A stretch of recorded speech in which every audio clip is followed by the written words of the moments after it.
but on the paper, on the map, the distance between A and B is 10 centimeters. The second type of scale we have is a linear scale.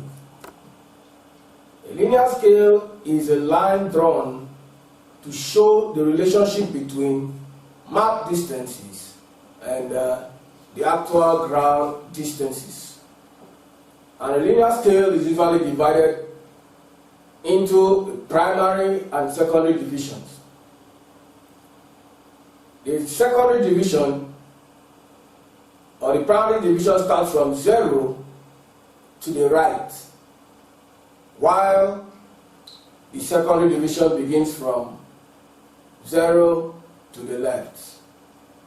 You can see the drawing on the screen there showing you both the secondary and the primary divisions of a linear scale. Now, how do we make use of a linear scale? It just follows the same procedure like the previous one. Number one is you locate the two places involved in the question, like we did earlier, locating town A and town B. Having located the two places, you measure the distances between them, or the distance between them, and you take note of the measurement. Now, you take the distance measured in centimeter or maybe in inches to the scale and begin to measure from the origin marked 0. I'll take that again.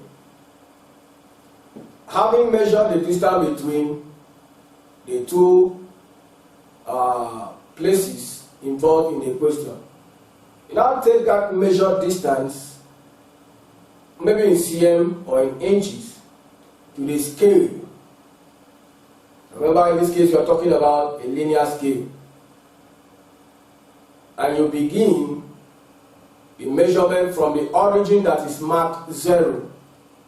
I told you for a linear scale, this primary division begins from 0 to the right, while secondary division begins from 0 to the left. So 0 there is the origin. So you take the measurement to the origin, which is marked 0, and stretch it to the right. Or stretch it to the right, wherever it ends represents the distance on the ground in kilometer or in miles.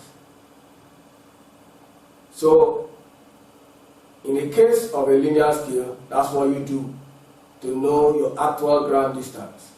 Now, if the length, a situation may occur now where the length is longer than the scale that is given. In this kind of situation, what you do is you first of all record the distance where the scale ends, and then you measure the remaining part again, remaining part of the scale again, starting from 0, which is the origin, to the right, and then finally you mark where the distance ends. Maybe when we get further with some examples, we may further understand what we are saying here. After doing that, you now add up the two measurements together to give you the actual ground distance. Now, there's another case here. If any fraction is left after finishing what you're doing, and if this fraction seems to be smaller than the major divisions, such fraction is taken as the secondary division. And starting from 0 to the left, in this case it is to the left, but in the previous case it was from 0 to the right on your linear scale. Now the length of such fraction is measured and then finally added up to other ones from the primary division. Let's look at another type of scale, representative fraction. We call it RF, representative fraction. For this kind of scale, the map distance and the ground distance are expressed in form of fraction or ratio. The map distance is usually the numerator and it's always 1. You take note of that. While the ground distance is usually the denominator. For example, 1 is to 1,000 or 100,000. 1 is to 100,000. 1 is the map distance. 100,000 is the ground distance. We said earlier that the map distance is the numerator, while the ground distance is the denominator. Now take note of this. We have 1 is to 100,000. We are saying that 1 cm is equals to 1 kilometer. If we have 1 is to 50,000, we are saying that 1 cm is to half kilometer, or 2 cm is to 1 kilometer. You can see the progression. Now, if we also have 1 is to 200,000, we are saying that 1 cm is equal to 2 kilometers. Now let's look at how we can use the representative fraction. Just like other skills, before you do anything, the first thing you have to do is to note the places involved, the 2 towns or the 2 points involved. If you know that, you now measure the distances or the distance between the 2 of them. Now, if a piece of thread is used, this is like a guide. If a distance between the 2 places you are looking at are not straight, like I said before, you use a piece of thread. Now, if a piece of thread is used, you measure the total length of the thread with a ruler to know the distance on the map. Now relate the measured distance with the scale. It is possible to convert from one scale to another. So we are going to look at conversion of scale. Firstly, let's look at converting from the statement scale to the representative fraction scale. And to do this, what you do is you write out the statement scale, convert the 2 parts of the scale into the same unit.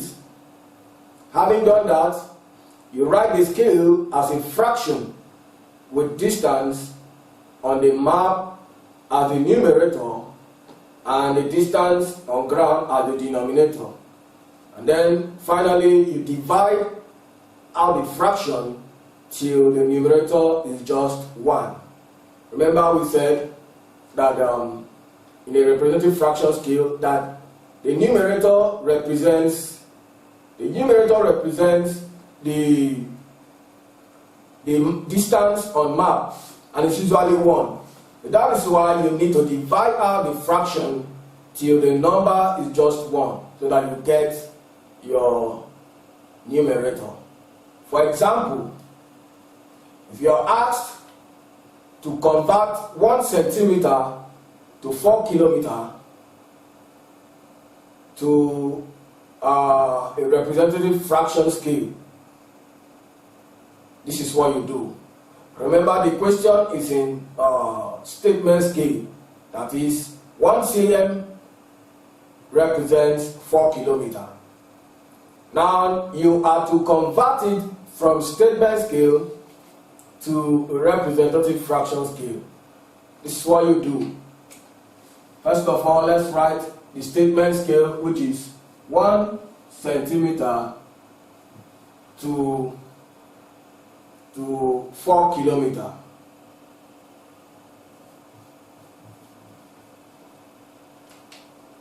This is the statement scale. And our task now is to convert it from the statement scale to to a representative fraction scale. Now, the first step is this. Write out the scale in a representative, in a statement form, which is what we have done. And then the next thing is to convert the two parts of the scale into the same unit.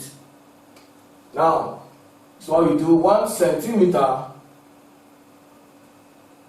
to 4 times 100,000 centimeter.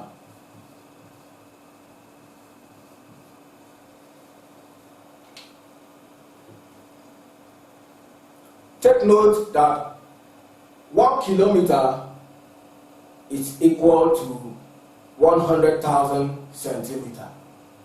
So if 1 kilometer is 100,000 centimeter,